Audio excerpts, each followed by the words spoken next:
Media మిత్రులకు నమస్కారం. Congress party Telangana రాష్ట్ర ప్రభుత్వం శ్రీ రాహుల్ గాంధీ గారి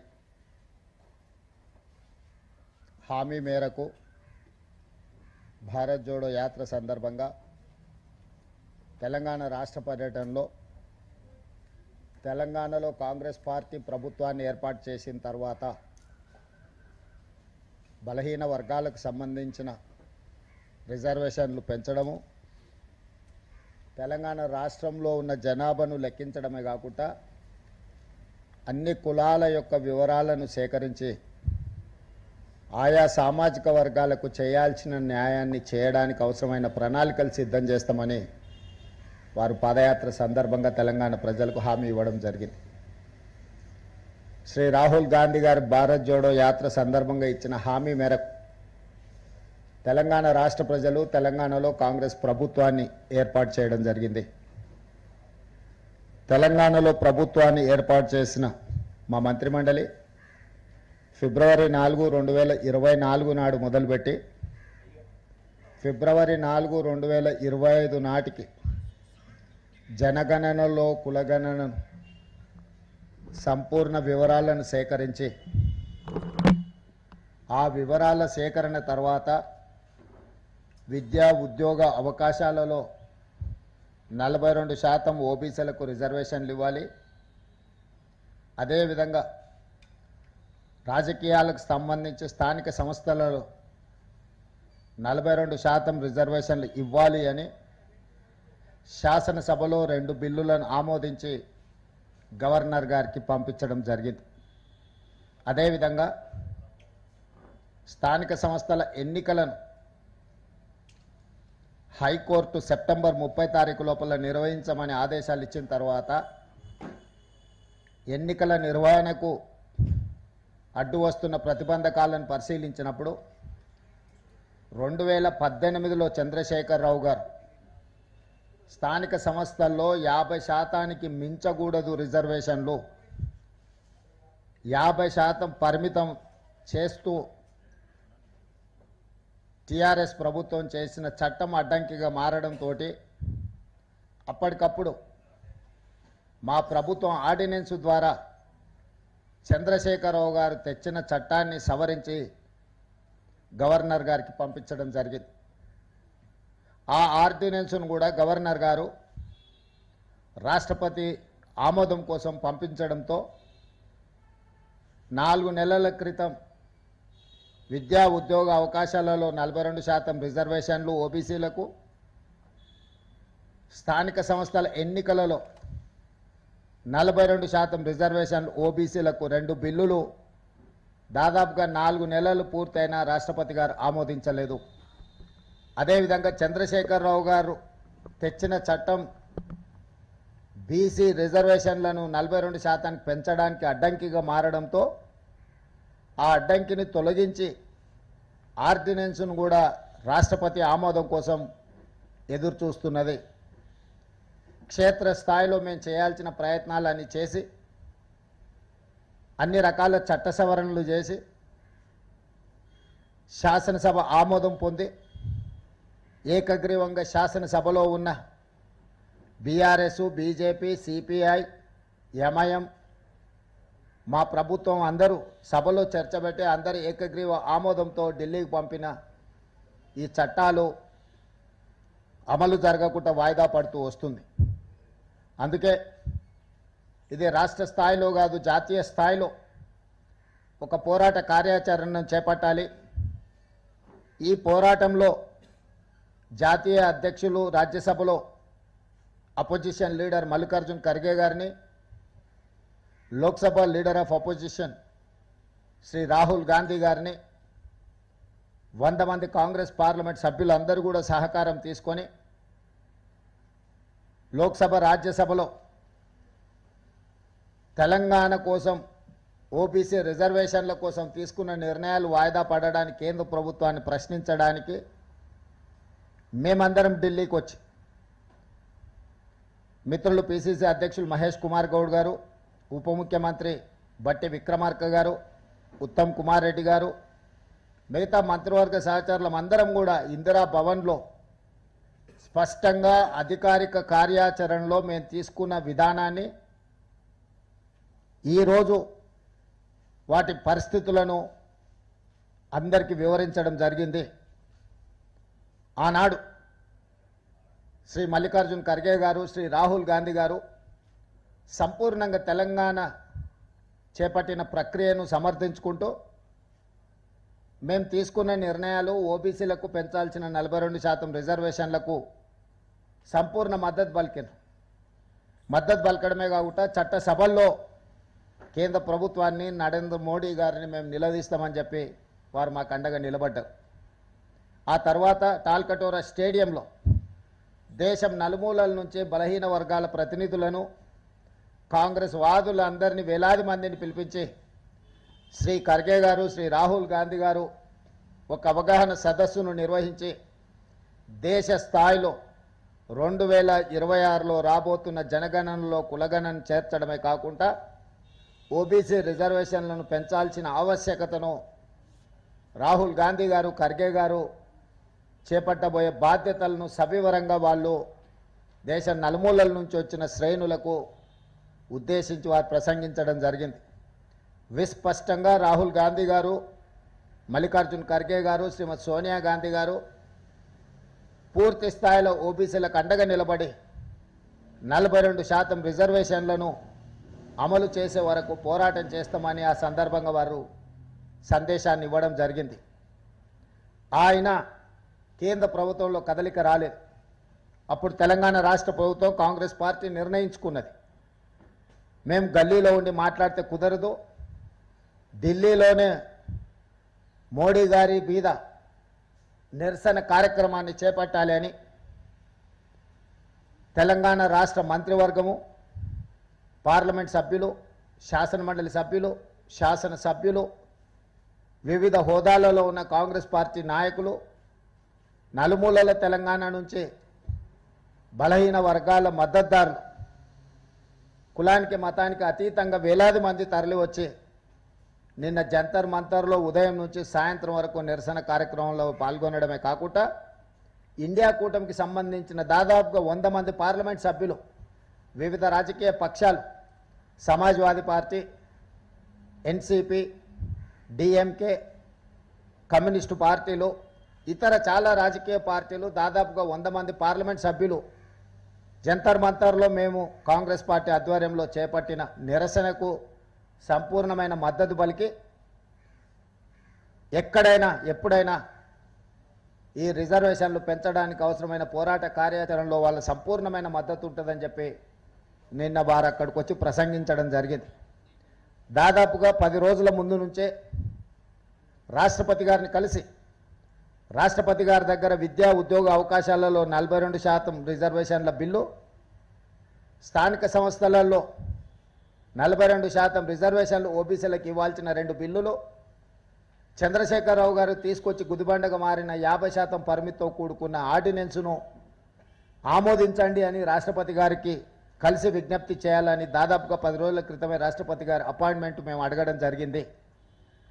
మేము రాష్ట్రపతి గారి అపాయింట్మెంట్ అడిగిన తర్వాత అమిత్ షా గారు, నరేంద్ర మోడీ గారు రాష్ట్రపతి గారిని కలిసారు. వారు ఏం మాట్లాడుకున్నారో తెలియదు, కానీ మా కొండా సురేఖ గారు, మా పొన్నం ప్రభాకర్ గారు, మా మహేష్ గౌడ్ గారు, మా శ్రీధర్ బాబు గారు ఒక ఆలోచనకు, ఒక నిర్ధారణకు వచ్చిండ్రు. రాష్ట్రపతి గారు మాకు అపాయింట్మెంట్ ఇచ్చి మేము కలిసి చేసే విజ్ఞప్తులు వింటే ఓబీసీలకు విద్యా ఉద్యోగ అవకాశాల్లోనే కాదు, స్థానిక సంస్థల్లో 42% రిజర్వేషన్లు ఇవ్వాల్సిన తప్పని పరిస్థితి ఏర్పడుతుంది. కాబట్టి అసలు తెలంగాణ రాష్ట్ర ప్రభుత్వానికి ముఖ్యమంత్రి గారి నేతృత్వంలో కలిసి ఒక విజ్ఞాపన పత్రాన్ని ఇచ్చి మా పెండింగ్ బిల్లుల అంశాన్ని తేల్చమని ఏదైతే అడుగుతున్నామో, మాకు అపాయింట్మెంటే రాకుండా కేంద్ర ప్రభుత్వం, నరేంద్ర మోడీ గారు, అమిత్ షా గారు అడ్డుకున్నారని ఒక నిర్ధారణకు మా మంత్రివర్గ సహచరులు, మా పార్టీ అధ్యక్షుడు వచ్చిండ్రు. అందుకే ఈరోజు 6-7 తారీఖుల్లో ఎప్పుడు ఇచ్చినా మేము మిమ్మల్ని కలుస్తాము, ఢిల్లీలో మీకు అందుబాటులో ఉంటాము అని చెప్పి రాష్ట్రపతి గారికి మేము తెలియజేయడం జరిగింది. అందుకే ఇప్పటి వరకు నిన్న నిరసన కానీ దాదాపుగా 5, 6, 7 తారీఖుల్లో తెలంగాణ రాష్ట్రం మొత్తం కదిలి ఇక్కడికి వచ్చింది. ప్రజాప్రతినిధులు ప్రభుత్వం మొత్తం ఢిల్లీకే వచ్చింది.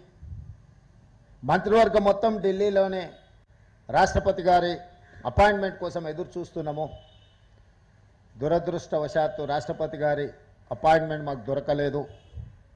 ఇది శోచనీయము, ఇది బాధాకరము, ఇది తెలంగాణ ప్రజలకు అవమానకరము.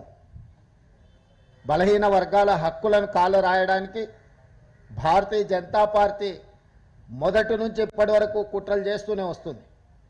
ఆనాడు మీకు తెలుసు, మండల్ కమిషన్ నియమించినప్పుడు, మండల్ కమిషన్ ద్వారా ఓబీసీలకు న్యాయం చేయాలనుకున్నప్పుడు కమండల్ కమిషన్ను తీసుకొచ్చింది. రథయాత్ర పేరు మీద దేశంలో ఉద్రిక్త పరిస్థితులను కల్పించి ఆనాటి మండల్ కమిషన్ అమలును అడ్డుకున్నది భారతీయ జనతా పార్టీ.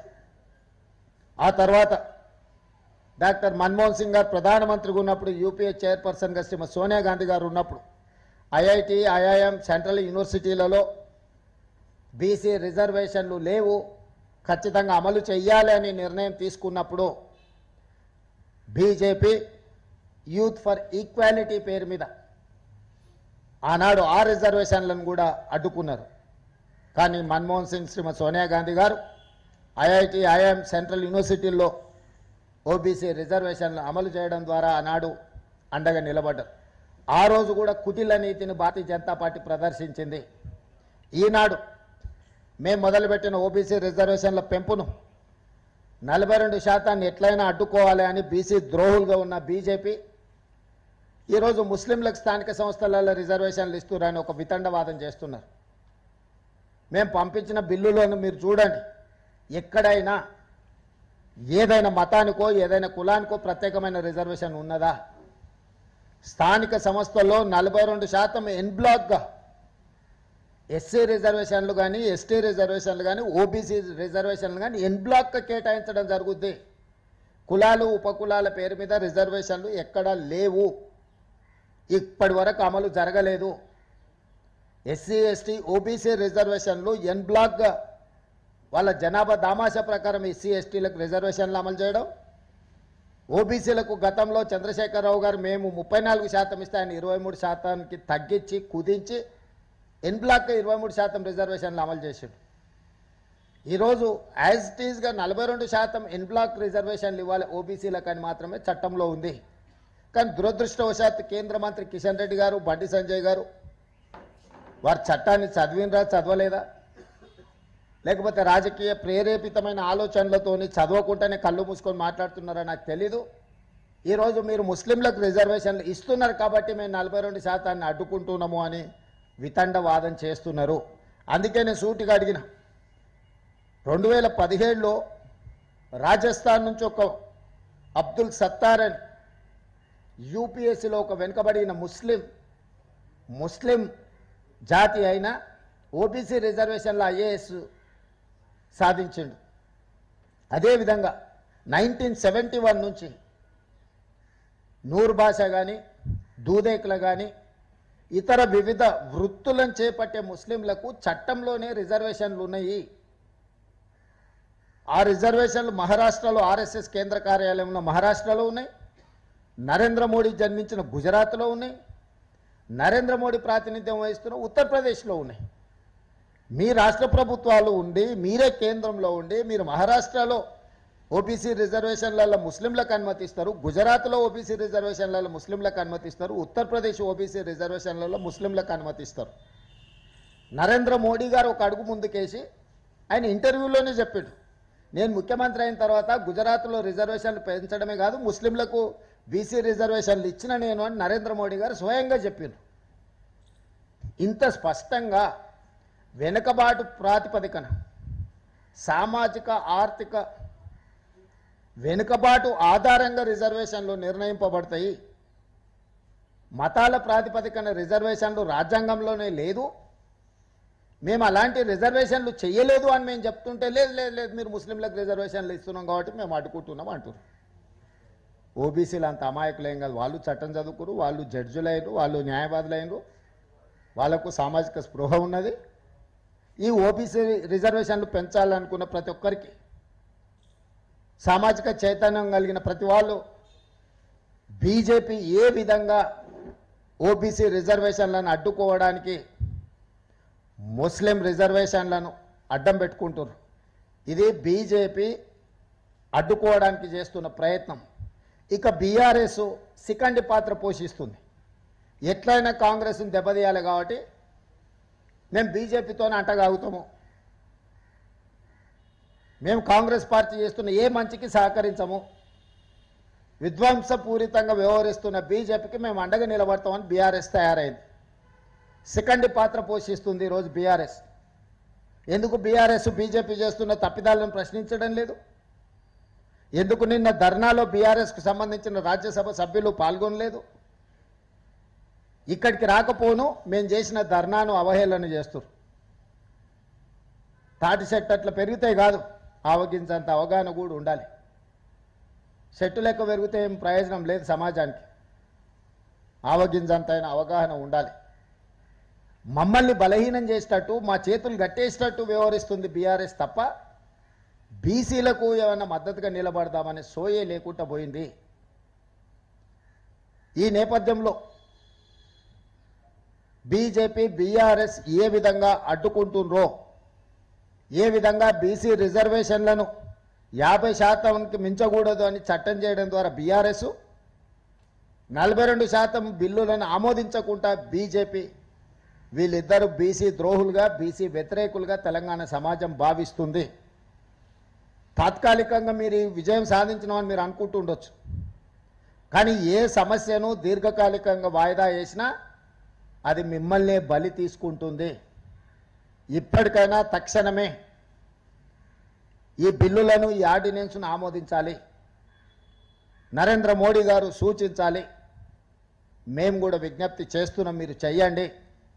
మేమందరం కలిసి వచ్చి ఇక్కడికి వచ్చింది చిత్తశుద్ధితో 42% ఓబీసీ రిజర్వేషన్లు సాధించడానికి ఈరోజు ఢిల్లీకి వచ్చినాము.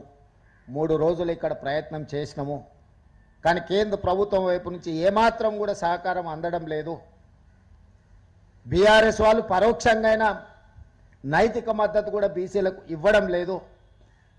వీళ్ళిద్దరు చేస్తున్న దుర్మార్గమైన చర్యల్ని తెలంగాణ సమాజం గమనిస్తుంది. ఖచ్చితంగా క్షేత్రస్థాయిలో వీళ్ళకు గుణపాఠం చెప్పే విధంగా, వీళ్ళు చేస్తున్న తప్పుడు నిర్ణయాలను ప్రశ్నించే విధంగా కాంగ్రెస్ భవిష్యత్ కార్యాచరణ తీసుకుంటుంది.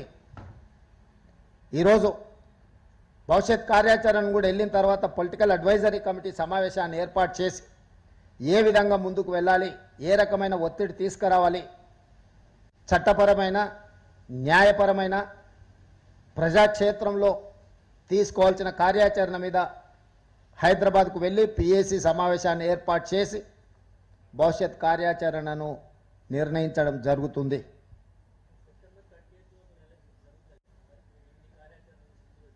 ఖచ్చితంగా చేయాలనే చిత్తశుద్ధితోనే నిరంతరం ప్రయత్నం చేస్తున్నాము. సాధ్యాసాధ్యాలను అన్నిటిని కూడా పరిగణలోకి తీసుకొని పార్టీ, ఆ తర్వాత ప్రభుత్వం నిర్ణయం తీసుకుంటుంది ఏ విధంగా ముందుకు వెళ్ళాలనే దాని మీద.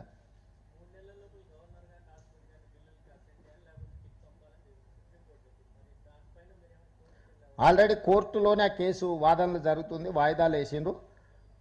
అన్ని రాష్ట్రాల చీఫ్ సెక్రటరీలకు, రాష్ట్ర ప్రభుత్వాలకి సుప్రీంకోర్టు వాళ్ళ యొక్క స్పందనను చెప్పమని ఆదేశాలు ఇచ్చింది. ఖచ్చితంగా ఈ అంశంలో కేంద్ర పార్టీని సంప్రదించి రాష్ట్ర ప్రభుత్వం యొక్క విధానాన్ని కోర్టుకే తెలియజేయడం జరుగుతుంది. ఏమండి 42% ఎట్లా చేయాలి? అది ఒకవేళ పార్టీ పరంగా చేయగలిగాం, అఫీషియల్గా చేయడానికి లేకనే చట్టం కదా. ఒకవేళ రాష్ట్ర ప్రభుత్వం పంపించిన బిల్లులను గవర్నర్ గారు ఆమోదించుంటే ఈ సమస్యనే లేదు. ఆ బిల్లులను ఆమోదించకుండా గవర్నర్ గారు రాష్ట్రపతికి పంపించారు. అందుకోసం ఢిల్లీ రావాల్సి వచ్చింది. ఇప్పుడు పార్టీ పరంగా ఏ నిర్ణయం తీసుకోవాలి, ప్రభుత్వ పరంగా ఏ నిర్ణయం తీసుకోవాలో పిఏసీలో చర్చిస్తాం. మీరు చెబుతున్నది కూడా మా పరిగణలో ఉన్నది. మేము చిత్తశుద్ధితోనే దీన్ని అమలు చేయాలనుకుంటున్నాము.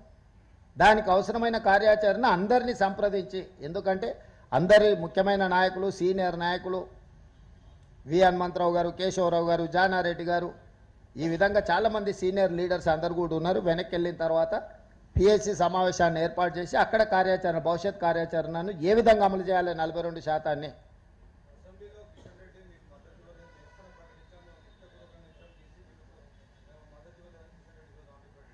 ఆడ అసెంబ్లీలో రికార్డు ఉంటుంది. కిషన్ రెడ్డి కాదు కదా, కిషన్ రెడ్డి గారు ఏమైనా అసెంబ్లీ సెక్రటరీనా? కాదు కదా. అసెంబ్లీలో ఒక కార్యాచరణ ఉందా, అసెంబ్లీ రికార్డులు ఏముందో చూడండి. సో ఇక్కడ తొండి వాదన, వితండవాదంతో మాకు సంబంధం లేదు. ఎక్కడ బీసీ రిజర్వేషన్లలో ముస్లింలకు 10% ఉందో, ఏ బిల్లులు ఉందో, ఎక్కడ మేము ప్రతిపాదించినో కిషన్ రెడ్డి గారిని చూపించమనుండ్రి. అర్థం పర్థం లేని వాదలు కేంద్ర మంత్రిగా ఉండి గల్లీలో ఎవరో లీడర్లు మాట్లాడినట్టు, గల్లీ లీడర్లు మాట్లాడినట్టు చెట్టు కింద లీడర్లాగా ఊకదంపుడు ఉపన్యాసాలు కిషన్ రెడ్డి గారు ఇవ్వడం వారికి భావ్యం కాదు.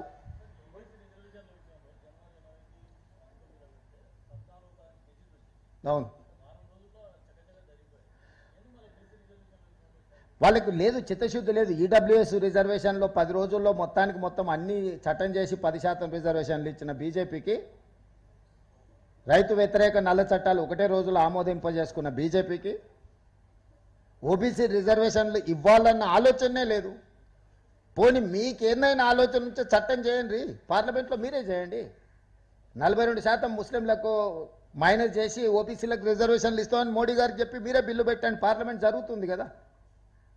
మీరు చెప్తున్న దాంట్లో చిత్తశుద్ధి ఉంటే కేంద్ర ప్రభుత్వం బిల్లు పెట్టి పొద్దున పెడితే సాయంత్రం వరకు లోక్సభలో పాస్ అయితే రాత్రికి 12 వరకు నడితే రాజ్యసభలో 24 గంటలు తిరగకముందే మీరు చెప్తున్న రిజర్వేషన్లు, మీరు చెప్తున్న విధి విధానాలతో మీరే పార్లమెంట్ చట్టం చేయండి. అప్పుడు ఆటోమేటిక్గా అన్ని రాష్ట్రాలు అమలు చేయాల్సిందే కదా.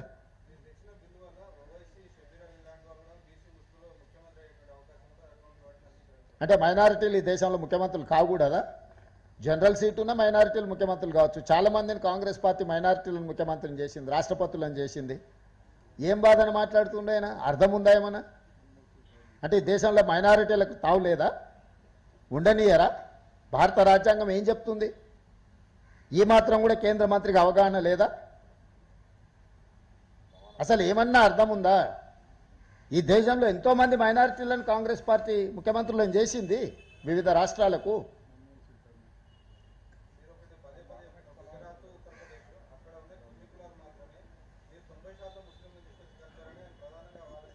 వాళ్ళ బాధ ఎక్కువ కులాలు ఉన్నాయనా, ముస్లింలు ఉన్నారనా ఇందులో? అది ఏందో చెప్పమాను, మీరే నియంత్రించండి. వాళ్ళందరినీ కూడా తొలగించుకుంటే కేంద్రంలో చట్టం చేయండి. మీ చేతిలో ప్రభుత్వం ఉంది, మీరు చట్టాలు చేయొచ్చు, మీరు శాసనాలు చేయొచ్చు, మీరు ఏమేం చేస్తారో చేయండి. మీరు బహానాలు ఎత్తుకండి. మీ బహానాలన్నీ కూడా బీసీలను దెబ్బతీయడానికి ఉపయోగపడుతున్నాయి తప్ప బీసీలకు మేలు జరగడానికి లేదు. నేను సింపుల్గా డిమాండ్ చేస్తున్నా, ఓబీసీ రిజర్వేషన్లు 42% పెంచాలి. ఇది మా విధానం. మీ విధానం ఏందో చెప్పండి, దాని ప్రకారం పార్లమెంట్లో చట్టం చేయండి. మేము మా విధానం ప్రకారం బ్లాంకెట్గా ఎన్ బ్లాక్ రిజర్వేషన్లు ఇచ్చినాం. ఎస్సీలకైనా, ఎస్టీలకైనా, ఓబీసీలకైనా ఎన్ బ్లాక్ రిజర్వేషన్ ఇచ్చినాం. మీరు అట్లా కాకుండా ఏం చేస్తారో మీరు చెప్పండి. మీరు మీ విధానం ఏందో చెప్పండి, చట్టం చేయండి, పార్లమెంట్లో చర్చ చేయండి. ఎన్నికలు, రిజర్వేషన్లు అనేదానికి ఇప్పుడు రాష్ట్రపతి దగ్గర పెండింగ్ ఉన్నది కాబట్టి ఇవన్నీ చర్చలు. ఎన్నికలు ఎవరు నిర్వహించాలనో, ఎన్నికల అధికారులు ఎవరు నిర్వహించాలనో అది తెలుసు. రిజర్వేషన్లు రావు, వస్తే గవర్నర్ గారు ఆమోదిస్తాం. మా పరిధిలో ఉన్న బిల్లులు, శాసనసభ ఆమోదించిన బిల్లులను గవర్నర్ గారు ఆమోదిస్తే పంచాయతీ లేదు. ఆ బిల్లులను ఆమోదించకుండా రాష్ట్రపతి గారికి గవర్నర్ గారు రాష్ట్రపతికి పంపించింది కాబట్టి ఇప్పుడు ఇది చర్చ జరుగుతున్నది.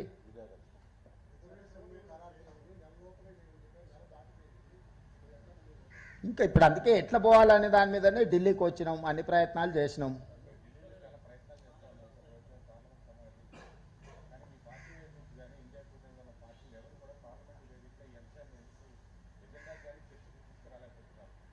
వస్తారు, చాలా విషయాలు పార్లమెంట్లో చర్చ జరుగుతున్నాయి. అడ్జర్న్మెంట్ మోషన్ ఇచ్చిండ్రు, వాళ్ళు ఆమోదించలేదు. అందుకే ఇక్కడ ఎంపీల కూటమి అందరినీ కలిసినాము, వాళ్ళందరూ కూడా ధర్నాకు వచ్చిర్రు. అన్ని ప్రయత్నాలు చేసినాం, వివిధ రకాలుగా ప్రయత్నం చేస్తున్నాము వీటిని పరిష్కరించుకోవడానికి. ఏది ఓవర్ నైట్గా అన్నీ జరగవు. నిన్న ఎన్ని పార్టీలు, ఎంతమంది ఎంపీలు వచ్చిరో మీరు చూసిరు కదా.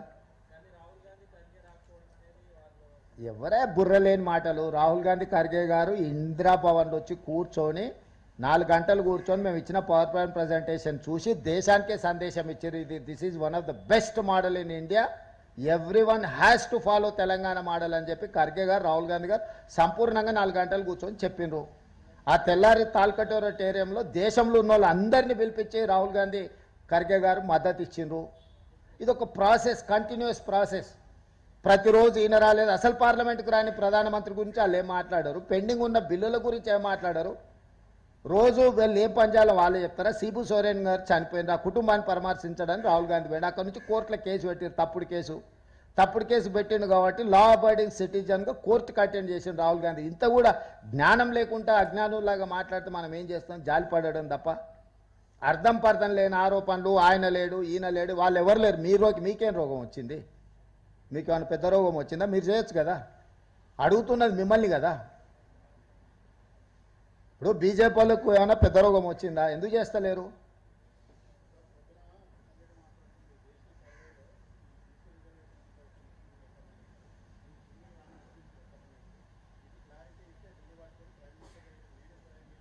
అన్ని ఇస్తాం. అఫీషియల్గా మీటింగ్ ఏర్పాటు చేస్తే కిషన్ రెడ్డి గారికి సెక్రటేరియట్లని, chief secretary, planning department special chief secretary, అందరు అధికారులతో అఫీషియల్గా నేను మొత్తం అవగాహన కోసము అఫీషియల్ ఇది పెడతాను సెక్రటేరియట్లో. ఎప్పుడో డేట్ ఫిక్స్ చేయమన్నారు కిషన్ రెడ్డి గారిని. కృష్ణ, అందుకే కిషన్ రెడ్డి గారిని రమ్మంటున్నా. మొత్తం కలిపి చీఫ్ సెక్రటరీ, ప్లానింగ్ డిపార్ట్మెంట్ చూసింది ఇదంతా, వన్ మ్యాన్ కమిషన్ చూసింది ఇదంతా, బీసీ కమిషన్ చూసింది. దీంట్లో వివిధ అందరిని పిలిపించి అఫీషియల్ పవర్ పాయింట్ ప్రజెంటేషన్ ఇస్తారు. అన్అఫీషియల్గా నేను కిషన్ రెడ్డి లేకపోతే మహేష్ గౌడ్ గారు కిషన్ రెడ్డి వ్యక్తులుగా మాట్లాడుకున్నట్టు కాదు, ప్రభుత్వ పరంగా స్పష్టంగా సోషల్ జస్టిస్ మినిస్టర్ కూడా రమ్మనుంది తెలంగాణకు. దారి ఖర్చులు కూడా మేమే ఇస్తాం, ఇద్దరు కేంద్ర మంత్రులకు ఎక్స్ప్లెయిన్ చేస్తాము. దాంట్లో ఏమన్నా అనుమానాలు ఉంటే అక్కడనే మొత్తం ఎంటైర్ టీమ్ ఉంటుంది. లేదు కిషన్ రెడ్డి గారిని ఇక్కడనే టైం పెట్టమని ఉంటే నేను అందరినీ యంత్రాంగాన్ని అంతా తీసుకొని వస్తే ఢిల్లీకి.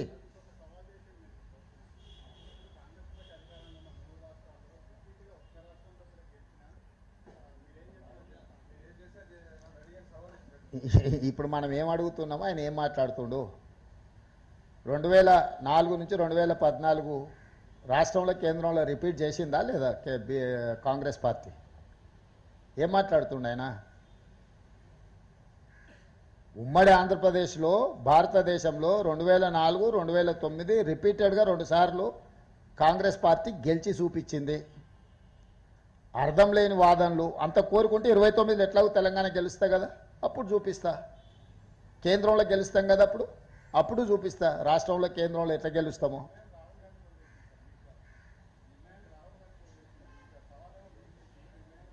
దేనికోసం అంట?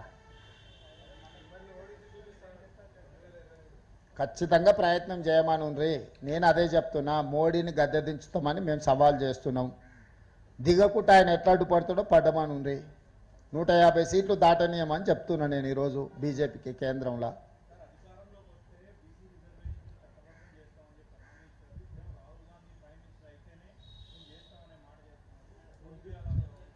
అయ్యా, అధికారంలోకి వచ్చిన తర్వాత చేయాల్సిన ప్రక్రియలు చేసిన తర్వాత వారు నియమించిన గవర్నర్ గారు ఆ బిల్లులను ఆమోదించకుండా రాష్ట్రపతి ఆమోదం కోసం పంపించిండు. వారు నియమించిన గవర్నర్ గారు రాష్ట్రపతి ఆమోదం కోసం పంపించిండు కాబట్టి ఇవన్నీ చర్చలు. మేము చట్టం చేసిన తర్వాత గవర్నర్ గారు ఆమోదిస్తే చర్చలకే తావులేదు. ఈ చర్చలన్నీ కూడా అర్థం పర్థం లేని చర్చలు. కిషన్ రెడ్డి గారు చేస్తున్న వాదన పసలేని వాదన, పైసకు పనికిరాని వాదన. ఇక నేను అదే చెప్తున్నా కదా, ఎవరిది డ్రామానో ఎవరిది నిజమో తెలంగాణకు వస్తే తెలుస్తుంది. ఇక్కడ ఢిల్లీలో కూర్చొని మాట్లాడితే ఏం తెలుస్తుంది?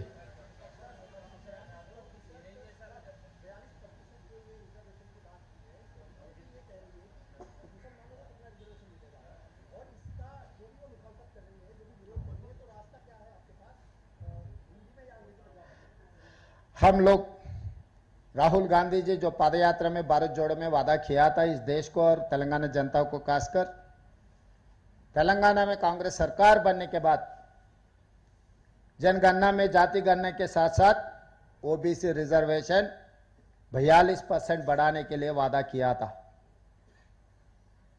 राहुल गांधी वादा को उम्मीद लेकर तेलंगाना जनता ने कांग्रेस सरकार बनाए। कांग्रेस सरकार बनते ही तुरंत पोन्नम प्रभाकर जी नेतृत्व में हम लोग 4 फरवरी 24 साल से लेकर 4 फरवरी 25 एक साल में सब प्रोसेस कर दे के बिल बना दे के गवर्नर को भेज दिए। एजुकेशन एम्प्लॉयमेंट 42%, पॉलिटिकल रिजर्वेशन इन लोकल बॉडीज 42%, 2 बिल बनाए, असेंबली में चर्चा किए, इनॉर्मस रेजोल्यूशन पास हुई। BJP, BRS, MIM, CPI and government have accepted these 2 bills. हम लोग गवर्नर साहब को भेज दिए। राजभवन में जो पास होने का बिल थे वो राजभवन से प्रेसिडेंट भवन को आ गए। 4 महीने से हम इंतजार किए। राष्ट्रपति जी ये बिल पास किए तो हम चुनाव को जाने के लिए तैयारी किए और तेलंगाना हाई कोर्ट ने सितंबर 30 के अंदर ये चुनाव करने के लिए भी हम लोगों को आदेश दिए। इसीलिए हम लोग कोशिश किए। हम लोग राष्ट्रपति जी का अपॉइंटमेंट मांगे, हम लोग मोदी जी का अपॉइंटमेंट मांगे, कुछ नहीं मिल रहा है वहां से। उसके अलावा बहाना बोल रहे हम लोग ये रिजर्वेशन में मुसलमान रिजर्वेशन है इसीलिए हम लोग पास नहीं कर रहे हैं। मैं सीधा सीधा इन लोगों का सोच द्वारा, इन लोग पिछले सालों में क्या क्या किया हम लोग जनता को बोलना चाहता है। जिस दिन मंडल कमीशन बनाए, मंडल कमीशन ओबीसी रिजर्वेशन लागू करने के लिए कोशिश किए तो कमंडल यात्रा निकाले, रथ यात्रा निकाले, तब आपको पता है देश में क्या हुआ। उसके बाद आईआईटी, आईआईएम, सेंट्रल यूनिवर्सिटी में ओबीसी रिजर्वेशन के लिए मनमोहन सिंह जी और सोनिया जी कोशिश किए तो जब रोकने के लिए कोशिश किया, यूथ फॉर इक्वालिटी के नाम पे जब बिल के खिलाफ कार्रवाई की है भारतीय जनता पार्टी। आज भी हम ओबीसी रिजर्वेशन बढ़ाने के लिए जो कोशिश कर रहा है, मुसलमान के नाम पर रोकने के लिए कोशिश कर रहे हैं। मैं सीधा सीधा ये सवाल किया पिछले बार यहीं से, आज भी मैं सवाल कर रहा हूं। जो बीजेपी का सोच द्वारा नागपुर आरएसएस राष्ट्रीय कार्यालय से उन लोगों को संदेश मिलते हैं, वो महाराष्ट्र में आरएसएस राष्ट्रीय कार्यालय, महाराष्ट्र में मुसलमानों को रिजर्वेशन मिल रहा है। नरेंद्र मोदी जी जहां पर जन्म लिए गुजरात में मुसलमानों को रिजर्वेशन मिल रहा है। नरेंद्र मोदी जी ने एक पत्रकार को यह बयान दिया जब वो मुख्यमंत्री था, तब ओबीसी रिजर्वेशन मुसलमानों को लागू किए, वो खुद ने बयान दिया। आज उत्तर प्रदेश से नरेंद्र मोदी जी रिप्रेजेंटेशन कर रहे वाराणसी से, वहां पर भी मुसलमानों को रिजर्वेशन लागू है। मैं सीधा सवाल कर रहा हूं, किशन रेड्डी जी, बंडी संजय जी, जो भी हो भारतीय जनता पार्टी के, महाराष्ट्र, गुजरात, उत्तर प्रदेश में मुसलमानों का रिजर्वेशन हटा के अब बयान दो। बहाना मत बनाओ। तेलंगाना ओबीसी के खिलाफ जो कार्रवाई चल रहा है ये साजिश है, सरासर ओबीसी द्रोही है। बीजेपी को जो मदद दे रहा है, हम जो जंतर मंतर में धरना किए, हम लोग ऐलान किए थे सड़क से लेकर संसद तक हम लोग लड़ेंगे, हम लोग हासिल करेंगे ओबीसी रिजर्वेशन के लिए। वो कोशिश में हम लोग लगे रहा तो बीआरएस ने बीजेपी के बी टीम बनकर अपने खिलाफ, हमारे खिलाफ बयान दे रहा है। जंतर मंतर में ड्रामा चल रहा है। भाई हम ड्रामा कर रहे हैं, बीआरएस बीजेपी वाले खुदकुशी कर लेके, सुसाइड कर लेके जंतर मंतर में धरना कर दे कि अगर रिजर्वेशन दिलाए तो शहीद बनेगा।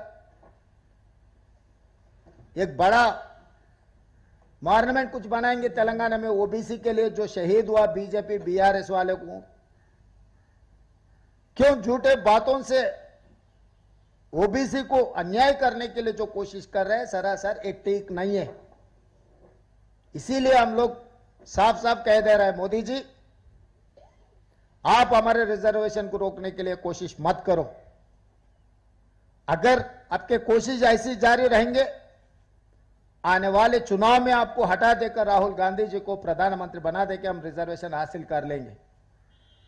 क्योंकि जितने भी इस देश में राजनीतिक दल है, आजादी मिलने के बाद कांग्रेस पार्टी संविधान देने के बाद ये सब सारे राजनीतिक दल बन चुका है, मगर एक ही राजनीतिक दल आजादी से पहले है, वो कांग्रेस पार्टी।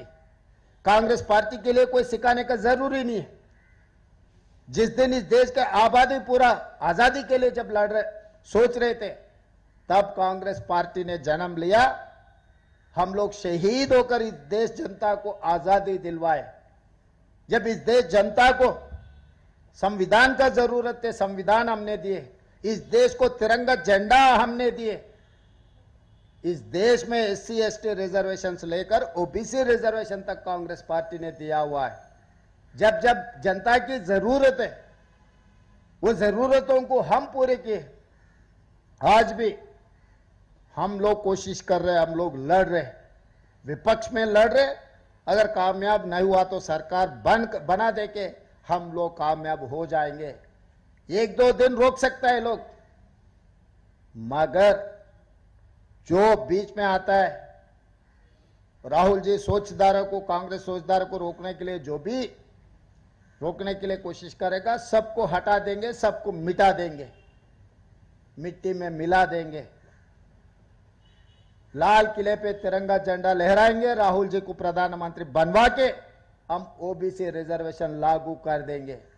हम मोदी जी को इसीलिए, मोदी जी परम भक्त निशिकांत दुबे जी को मैं ये बात साफ कहना चाहता हूं। वो बयान दिया हुआ है पिछले हफ्ते में, बिना मोदी जी चुनाव लड़े तो 150 सीट 150 से ज्यादा बीजेपी को नहीं मिलने वाला है। हाँ, आज के तारीख में डायरी में लिखो, निशिकांत दुबे जी, मोदी जी के नेतृत्व में हम चुनाव लड़ेंगे, राहुल जी के नेतृत्व में हम लड़ेंगे, मोदी जी के नेतृत्व में आप लड़ो। आने वाले चुनाव में 150 से एक सीट भी ज्यादा नहीं आने देंगे। जो कंडीशन लगा है 75 years cut off, Advani ji को, मुरली मनोहर जोशी जी को हटाने के लिए मोदी जी ने यह कानून लागू किए। जिस दिन गुजरात में बहुत सारे गड़बड़ हुआ, तब आज अटल जी ने मोदी जी को हटाने के लिए कोशिश की है, नहीं हटा सका। मोहन भागवत जी ने आज कोशिश कर रहे हैं मोदी जी को हटाने के लिए, मगर वो हटने वाले नहीं है, हमें पता है, आपको भी पता है। मगर राहुल गांधी जी के नेतृत्व में कांग्रेस पार्टी मोदी जी को हटा देंगे, कुर्सी से उतारेंगे, लाल किले पे तिरंगा झंडा लहराएंगे। आज नहीं है तो कल ओबीसी के लिए हम लोग खुद कानून बनाएंगे। तब तक किशन रेड्डी जी झूठ बोलना छोड़ दो। आप जितने बार झूठ बोलेगा, मैं उतने बार सच बोलूंगा आपके बारे में, आपके पार्टी के बारे में, मोदी जी के बारे में। इतने बार बार कह रहा है मुसलमान रिजर्वेशन के बहाना। आरएसएस राष्ट्रीय कार्यालय है नागपुर में, महाराष्ट्र में, पहले हटा दो मुस्लिम रिजर्वेशन। गुजरात में मोदी जी जन्म लिए, वहां पर भी हटा दो। मोदी जी उत्तर प्रदेश से सांसद बन के आए, प्रधानमंत्री बने, उत्तर प्रदेश में हटा दो। ये 3 राज्यों में आप हटा के तेलंगाना राज्य को आप सुझाव दो। बहानों से सरकार नहीं चलने वाले, बहानों से आप बचने वाले नहीं है। तेलंगाना 4 करोड़ जनता बहुत होशियार है, आपसे भी ज्यादा।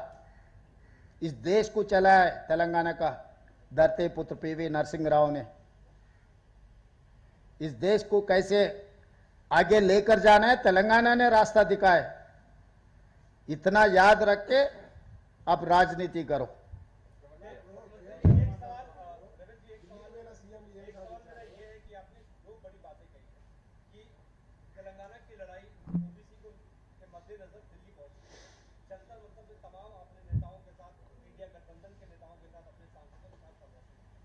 ये भी कहा कि राष्ट्रपति और प्रधानमंत्री आपको अपॉइंटमेंट नहीं दे रहे, ओबीसी को लेके आप अधिक हैं, लागू करवा के रहेंगे। बड़ी मुश्किल हो रही है, कैसे लागू करवा के रहेंगे, क्योंकि सरकार तो भारतीय जनता पार्टी की है। पहला सवाल। दूसरा सवाल ये कि राहुल गांधी ने आज एक बड़ी प्रेस कॉन्फ्रेंस की है और खुलासा किया है चुनाव आयोग को लेकर। कर्नाटक में किस तरीके से जो फर्जी मतदाता आए और वहां पर लोकसभा चुनाव के हेरफेर किया। तेलंगाना को लेकर क्या आपकी रणनीति, क्या तेलंगाना में भी ऐसा कुछ हुआ था? अभी तो हम लोग 42% ओबीसी रिजर्वेशन में हम ज़्यादा ध्यान दिए। राहुल जी जो सवाल खड़ा किया, देश भर चर्चा होना है। हमें भी पता है कि भारतीय जनता पार्टी चुनाव में जीतने के लिए क्या क्या कोशिश कर रहा है। ये सब सारे साजिश देश भर चर्चा होना है।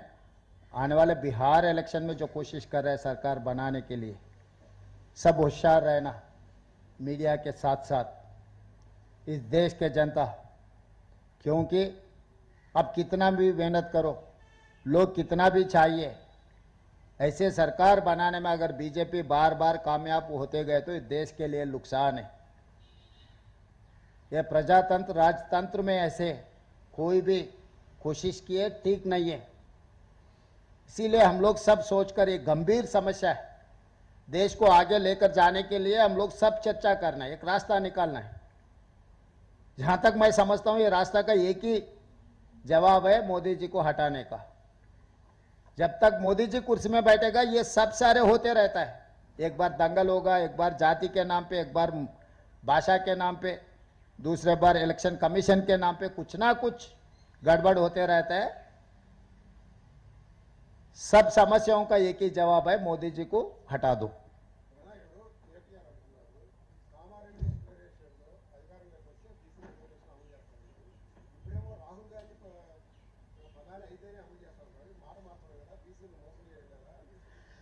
ఆయన పిచ్చి, ఆయన ఏ మాటలు మాట్లాడుతాడో ఆయనకే తెలియదు. ఇప్పుడు ఢిల్లీకి ఎందుకు వచ్చినాము? మేము పంపించిన బిల్లులను ఆమోదించకుండా గవర్నర్ గారు రాష్ట్రపతి దగ్గరకు పంపించిండు. ఎన్నికల ప్రక్రియ, ప్రభుత్వ పరిపాలన అనేది అవగాహన ఉంటే ఎవరు ఇట్లాంటి పిచ్చి మాటలు మాట్లాడరు. ఆయన పిచ్చితనము, అసంతృప్తి, కుటుంబ సమస్యలను ఎదుర్కోలేక వాటిని దృష్టి మరల్చడానికి ఇట్లాంటివి ఏవో మాట్లాడుతూ ఉంటారు. వాటి గురించి మేమంతా పట్టించుకోము. మీరంతా చింత చేయాల్సిన అవసరం లేదు. ధన్యవాదాలు.